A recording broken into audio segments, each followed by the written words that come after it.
I'm going to get back to my roots on this one, guys. The medical matrix, or system if you prefer, and why I could no longer ethically practice pharmacy or be involved in any way in the traditional medical system.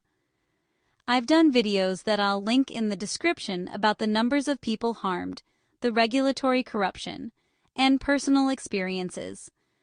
If you remember nothing that I ever say, I hope you will remember that for many years, between 210,000 and 440,000 die from preventable medical errors every year. Remember, I said died, not injured. That means they died because they got medical help and somebody screwed up. This doesn't include side effects. They are errors. Many of those people would likely still be alive. That was my dad's case. They overdosed him. Then there are about 800,000 in the US each year that live, but suffer permanent damage or disability. That was my father-in-law. He became a hemiplegic from a heart catheterization. That means that 10% or 1 in 10 people who go to doctors are damaged in some way. I understand that conditions can be risky or painful, and that's where each person must look inside and consider what they are willing to do to get better. Learn as much about both the cause and the cure. Natural healing is rarely immediate relief, but it is non-invasive and generally less risky. This video that I'm about to go over is difficult to watch but necessary for you to see just one instance of what I have seen over my 40 years of being a pharmacist and why I walked away from a very lucrative income that I had dedicated my life to. Don't close your eyes or stop watching. Listen to every word because her voice is the voice of more people than you think.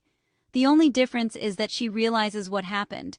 She refused to be a voiceless victim. My heart goes out to all of the Epstein victims, but there are many more victims in this unseen war for our freedom.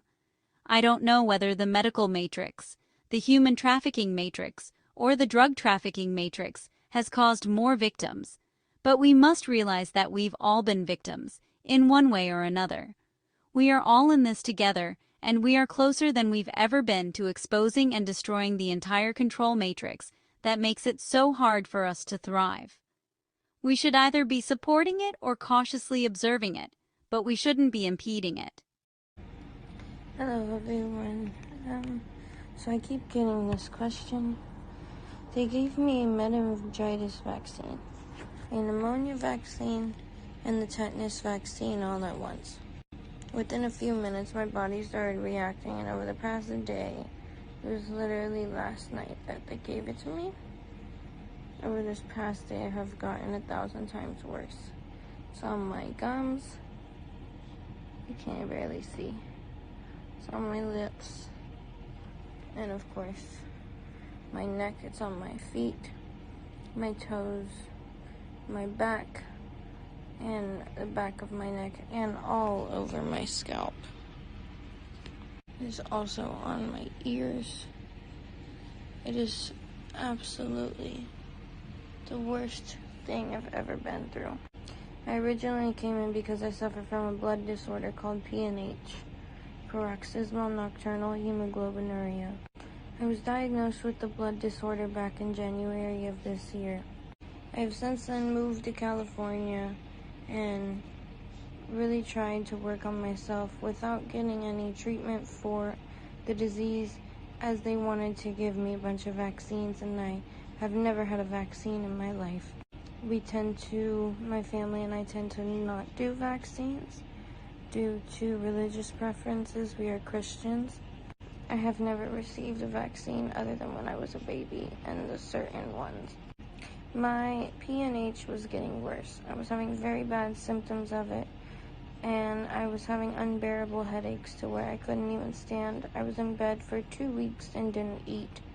I was just trying to wait for all of the symptoms to go away at home, but I just kept getting worse. The reason why I chose UCI Medical is because I literally live 3 minutes from this hospital. My hemoglobin was at 3.1 when I came in, and I got a few blood transfusions, and they raised it up.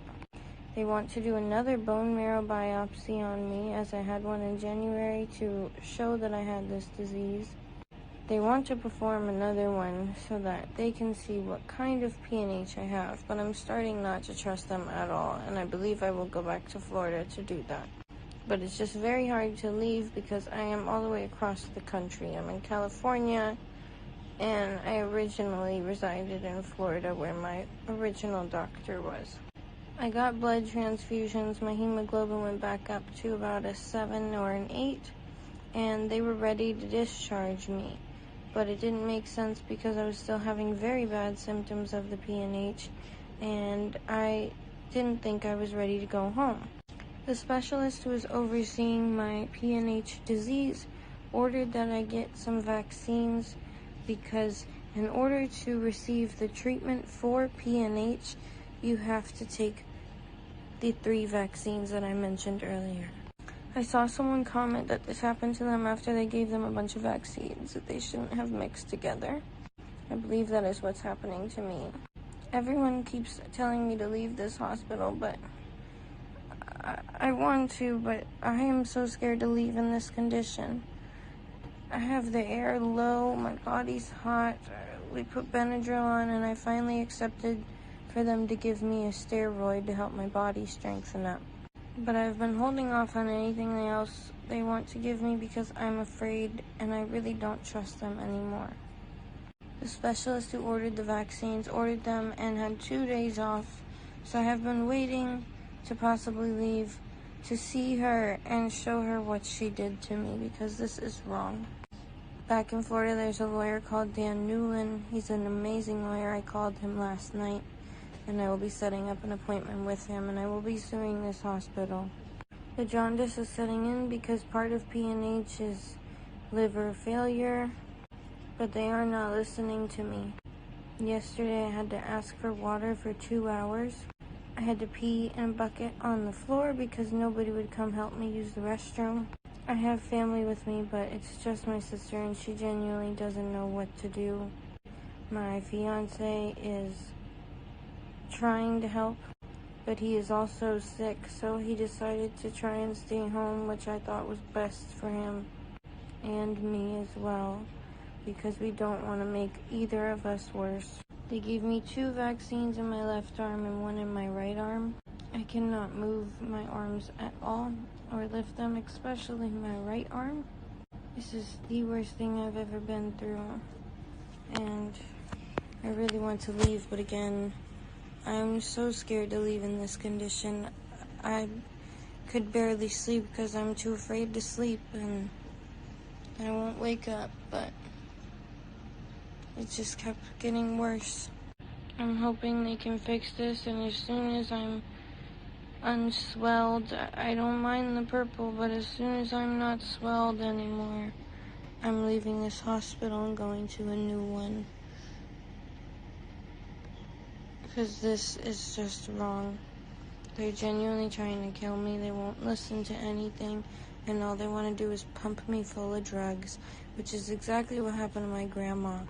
My grandma passed away a little over 10 years ago, and when she had lung cancer, the hospital just kept filling her with drug after drug after drug. She ended up leaving the hospital and going to hospice for a few days, and she got 1,000 times better and still lived for another 4 months. But they genuinely drugged her up so bad that she was supposed to die. And I believe that is what's happening to me, because the specialist doesn't even care to come in and see me after she did this to me. Hopefully I answered all the questions. I will be trying to leave soon. Everything hurts so bad. This is just so disgusting and wrong. It's definitely malpractice, and these people don't know what they're doing because they let me sit for so long and didn't even know how to explain what was happening to me. They gave my sister a paper and started whispering to her that they didn't want to tell me the side effects of these vaccines together because they didn't want to scare me. That should be against the law. This is the worst thing I've ever been through. And again, I will be suing. Hopefully I answered all questions. Again, please share my story. This is the most terrifying thing I've ever been through. Please just keep sharing my story and spreading what's happening to me. Nobody should ever trust this hospital. UCI Medical, Orange County, California. That video is when it first occurred in September 2024. It got much worse. Even though it's medical representation and educational, I chose not to show you the photographs of how bad it got, because I don't know what YouTube will allow anymore. But I'd like to tell you about this beautiful young girl and update you on her progress. Her name is Alexis Lorenzi. The adverse event occurred 18 months ago when she was 23, and she's almost 25 now. She was in the hospital 5.5 months, released and returned again for complications. Like I said, it got much worse than what you saw. The skin came off all over her head, face, neck, and other parts of her body, just like a severe burn victim. She has been making gradual improvement, but not without much pain and residual damage. She can now walk on her own, and even do a short and unsteady run down a hallway. She's receiving laser therapy for her scars, and getting stronger every day. If you haven't read it already, and want a great gift for your favorite vaccine enthusiast, I'll link a copy of JFK Jr.'s book, Profiles of the Vaccine Injured. Beautiful Alexis is just one of so many victims of medical failures. I don't ever encourage abrupt discontinuation of prescribed medications without working with your doctor, but consider elective vaccines carefully.